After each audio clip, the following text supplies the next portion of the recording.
السلام علیکم دوستوں، آج کی یہ ویڈیو آپ سبھی کے لیے بے حد خاص و پیاری ہونے والی ہے،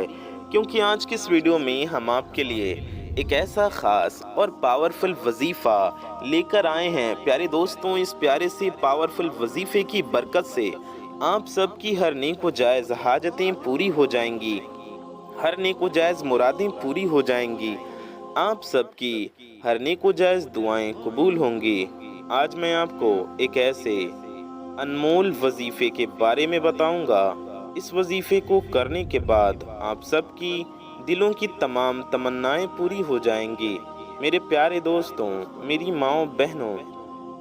اس وظیفے کو جو لوگ بھی کریں گے ان کے گھر میں مال و دولت کا ڈھیر لگ جائے گا۔ جی ہاں پیارے دوستوں، اس وظیفے کو کرتے ہی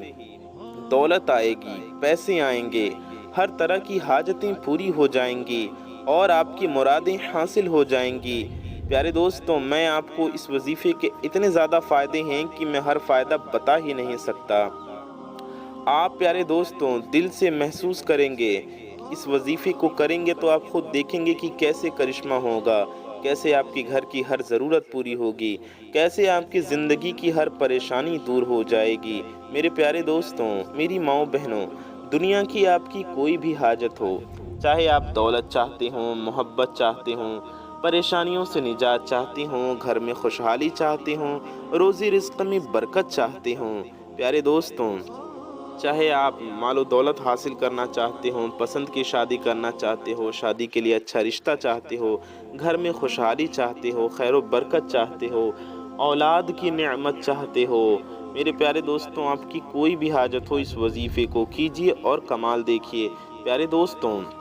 اس وظیفے کی برکت سے آپ کے گھر میں دولت کا آسان راستہ کھل جائے گا۔ بہت سے لوگوں کے گھر میں پیسے آنے کے بعد بھی ان کی حالت بہتر نہیں ہوتی، لیکن اس وظیفے سے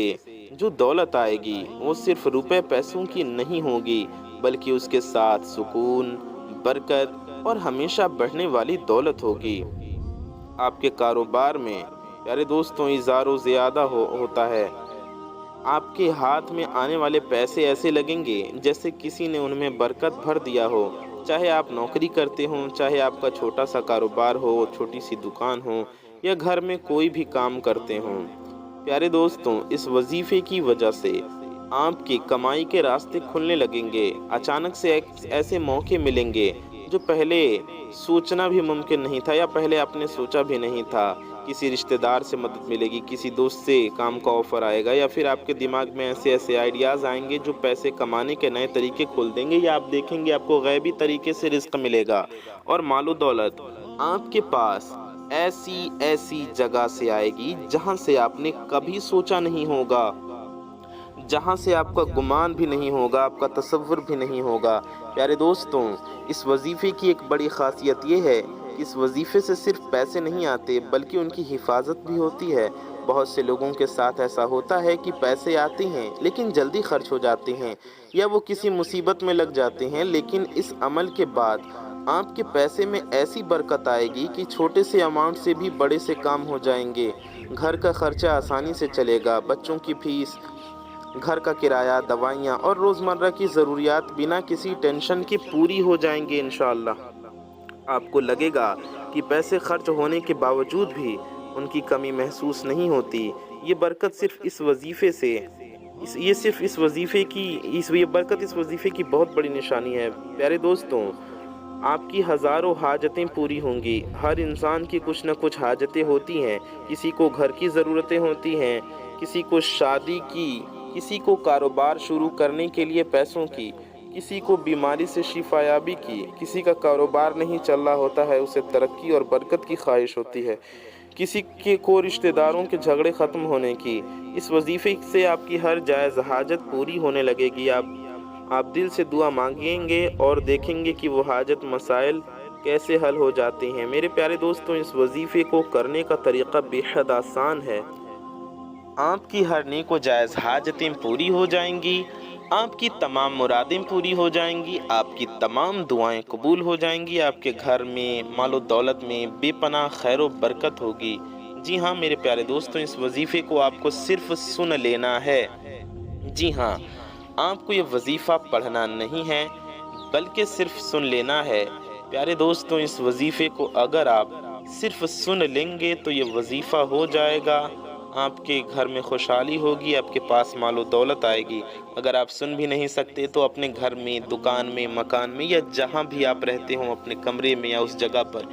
اس وظیفے کو صرف چلا دیجئے۔ جی ہاں، اگر آپ اس وظیفے کو صرف چلا بھی دیں گے تو بھی آپ کا یہ وظیفہ ہو جائے گا اور آپ کو اس وظیفے کی برکتیں ملیں گی، انشاءاللہ آپ کو اس کے فائدے ملیں گے۔ آپ اسے ناپاکی میں بھی سن سکتے ہیں، چلتے پھرتے، اٹھتے بیٹھتے، کسی بھی دن، کسی بھی وقت سن سکتے ہیں۔ جی ہاں، کسی بھی دن آپ اس ویڈیو کو دیکھ رہی ہوں، یہ وظیفہ آپ آج ہی سن سکتے ہیں۔ آپ چاہیں تو اس ویڈیو کو سیو کر کے روزانہ سنیں، آج سنیں، کل سنیں، پرسوں سنیں، انشاءاللہ اس دن کے آپ کے تمام مسائل حل ہوں گے، آپ کے لیے آسانیوں کے راہ کھلیں گے، برکتوں کے راہ کھلیں گے، کامیابیوں کے راہ کھلیں گے۔ جی ہاں پیارے دوستوں، سوچیے اتنا پیارا اور پاورفل وظیفہ ہے۔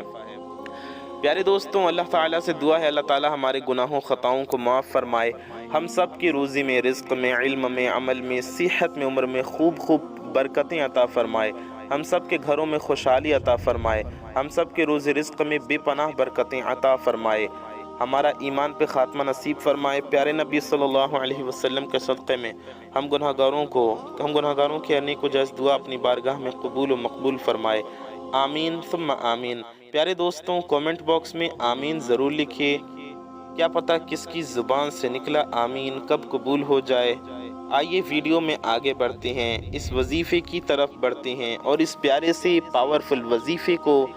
دھیان سے پورا سنتے ہیں۔ لیکن آپ کو اس کے لیے وظیفے کو، ویڈیو کو سکپ نہیں کرنا ہے، ویڈیو کو پورا چلانا ہے، وظیفے کو پورا سننا ہے یا پورا چلا دینا ہے آپ کو، جان مجھ کر ویڈیو کو سکپ ہرگز نہ کریں۔ تو آئیے یہ پیارا سا پاورفل وظیفہ دھیان سے سنیے۔ اعوذ باللہ من الشیطان الرجیم، بسم اللہ الرحمن الرحیم، اللہم صل علی محمد وعلی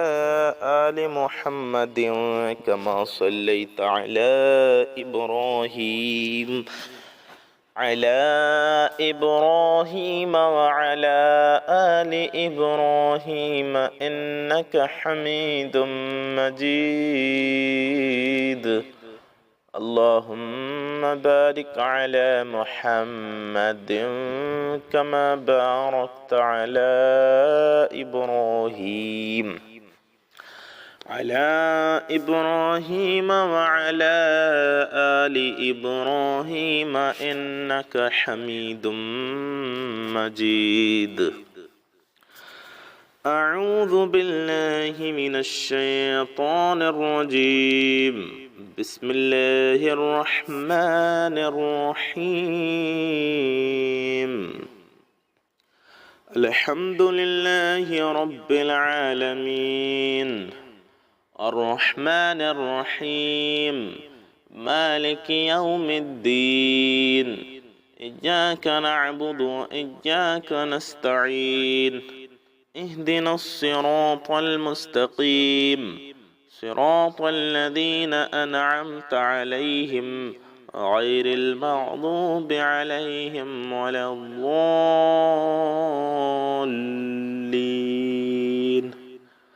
آمين۔ بسم الله الرحمن الرحيم، ألف لام ميم، ذلك الكتاب لا ريب فيه هدى للمتقين الذين يؤمنون بالغيب ويقيمون الصلاة ومما رزقناهم ينفقون، والذين يؤمنون بما أنزل إليك وما أنزل من قبلك وبالآخرة هم يوقنون، أولئك على هدى من ربهم وأولئك هم المفلحون۔ بسم الله الرحمن الرحيم، يا أيها المدثر قم فأنذر وربك فكبر وثيابك فطهر والرجز فاهجر ولا تمنن تستكثر ولربك فاصبر فإذا نقر في الناقور فذلك يومئذ يوم عسير على الكافرين غير يسير ذرني ومن خلقت وحيدا وجعلت له مالا ممدودا وبنين شهودا ومهدت له تمهيدا ثم يطمع أن أزيد كلا إنه كان لآياتنا عنيدا سأرهقه صعودا إنه فكر وقدر فقتل كيف قدر ثم قتل كيف قدر ثم نظر ثم عبس وبسر ثم أدبر واستكبر فقال إن هذا إلا سحر يؤثر إن هذا إلا قول البشر سأصليه سقر وما أدراك ما سقر لا تبقي ولا تذر لواحة للبشر عليها 19 وما جعلنا أصحاب النار إلا ملائكة وما جعلنا عدتهم إلا فتنة للذين كفروا ليستيقن الذين أوتوا الكتاب ويزداد الذين آمنوا إيمانا ولا يرتاب الذين أوتوا الكتاب والمؤمنون وليقول الذين في قلوبهم مرض ما الكافرون ماذا أراد الله بهذا مثلا كذلك يضل الله من يشاء ويهدي من يشاء وما يعلم جنود ربك إلا هو وما هي إلا ذكرى للبشر كلا والقمر والليل إذ أدبر والصبح إذا أسفر إنها لإحدى الكبر نذيرا للبشر لمن شاء منكم أن يتقدم أو يتأخر كل نفس بما كسبت رهينة إلا أصحاب اليمين في جنات يتساءلون عن المجرمين ما سلككم في سقر قالوا لم نك من المصلين ولم نك نطعم المسكين وكنا نخوض مع الخائضين وكنا نكذب بيوم الدين حتى أتانا اليقين فما تنفعهم شفاعة الشافعين فما لهم عن التذكرة معرضين كأنهم حمر مستنفرة فرت من قسورة بل يريد كل امرئ منهم أن يؤتى صحفا منشرة كلا بل لا يخافون الآخرة كلا إنه تذكرة فمن شاء ذكره فمن شاء ذكره وما يذكرون إلا أن يشاء الله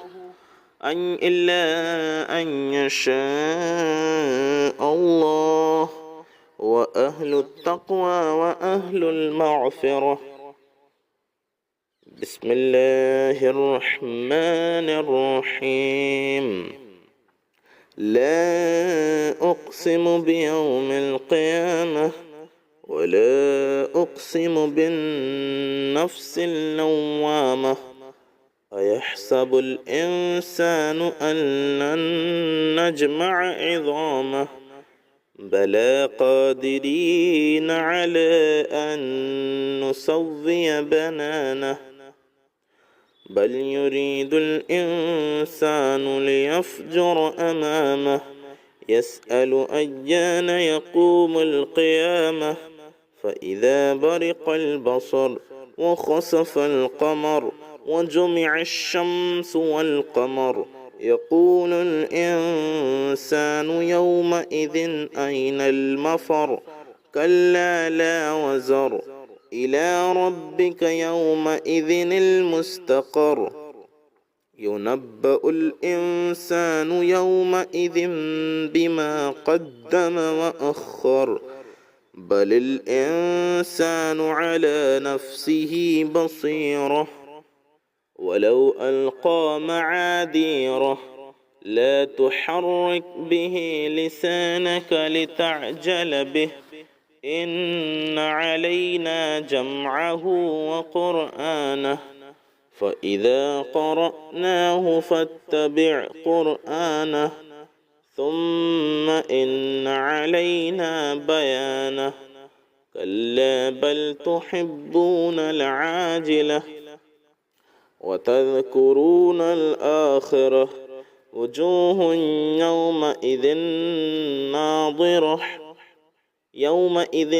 ناظرة إلى ربها ناظرة ووجوه يومئذ باسرة تظن أن يفعل بها فاقرة كلا إذا بلغت التراقي وقيل من راق وظن أنه الفراق والتقت الساق بالساق إلى ربك يومئذ المساق فلا صدق ولا صلى ولكن كذب وتولى ثم ذهب إلى أهله يتمطى أولى لك فأولى ثم أولى لك فأولى أيحسب الإنسان أن يترك سدى ألم يك نطفة مني يمنى ثم كان علقة فخلق فسوى فجعل منه الزوجين الذكر والأنثى أليس ذلك بقادر على أن يحيي الموتى بسم الله الرحمن الرحيم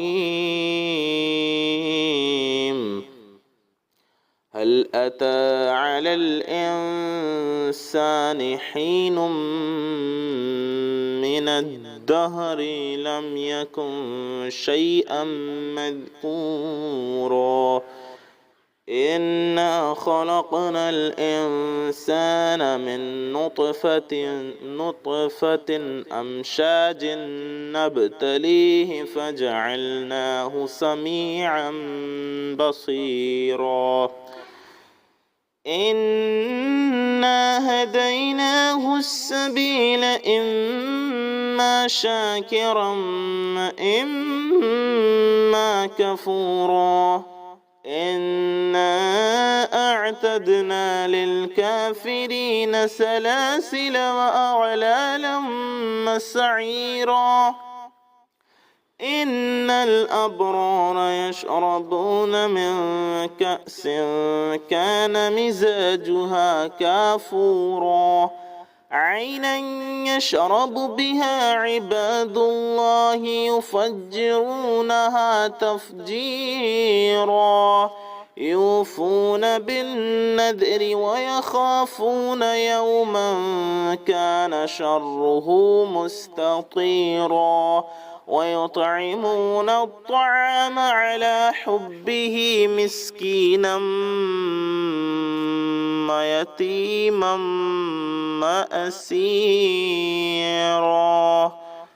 وأسيرا إنما نطعمكم لوجه الله لا نريد منكم جزاء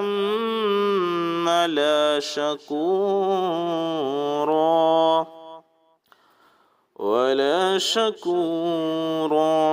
إنا نخاف من ربنا يوما عبوسا قمطريرا فوقاهم الله شر ذلك اليوم ولقاهم نضرة مسرورا وجزاهم بما صبروا جنة حريرا متكئين فيها على الأرائك لا يرون فيها شمسا ولا زمهريرا ودانية عليهم ظلالها وذللت قطوفها تذليلا ويطاف عليهم بآنية من فضة وأكواب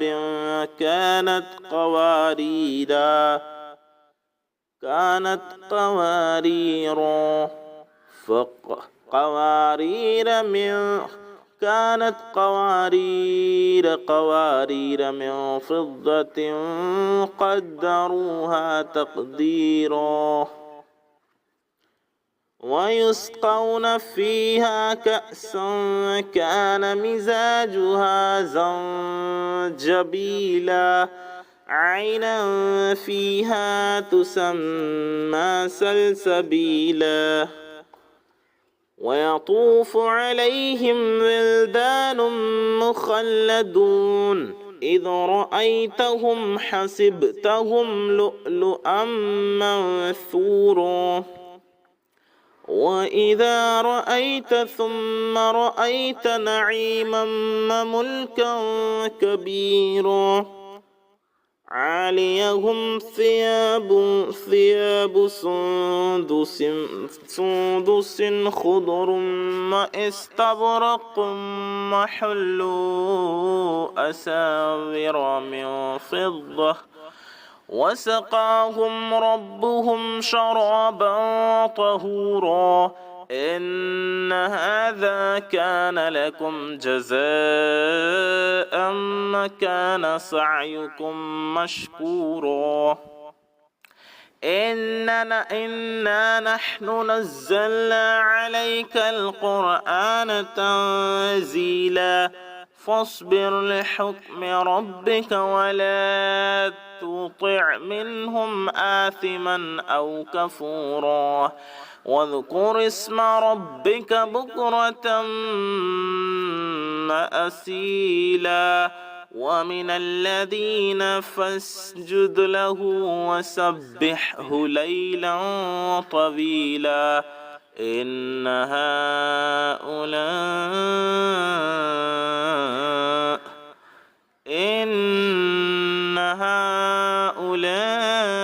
يحبون العاجلة ويذرون وراءهم يوما ثقيلا نحن خلقناهم وشددنا أسرهم وَإِذَا شِئْنَا بَدَّلْنَا أَمْثَالَهُمْ تَبْدِيلًا إِنَّ هَذِهِ تَذْكِرَةٌ فَمَن شَاءَ اتَّخَذَ إِلَى رَبِّهِ سَبِيلًا وَمَا تَشَاءُونَ إِلَّا أَن يَشَاءَ اللَّهُ إِنَّ اللَّهَ كَانَ عَلِيمًا حَكِيمًا يُدْخِلُ مَن يَشَاءُ فِي رَحْمَتِهِ وَالظَّالِمِينَ أَعَدَّ لَهُمْ عَذَابًا أَلِيمًا صدق الله العظيم اللهم صل على محمد وعلى آل محمد كما صليت على إبراهيم وعلى آل إبراهيم إنك حميد مجيد اللهم بارك على محمد كما باركت على إبراهيم وعلى آل إبراهيم إنك حميد مجيد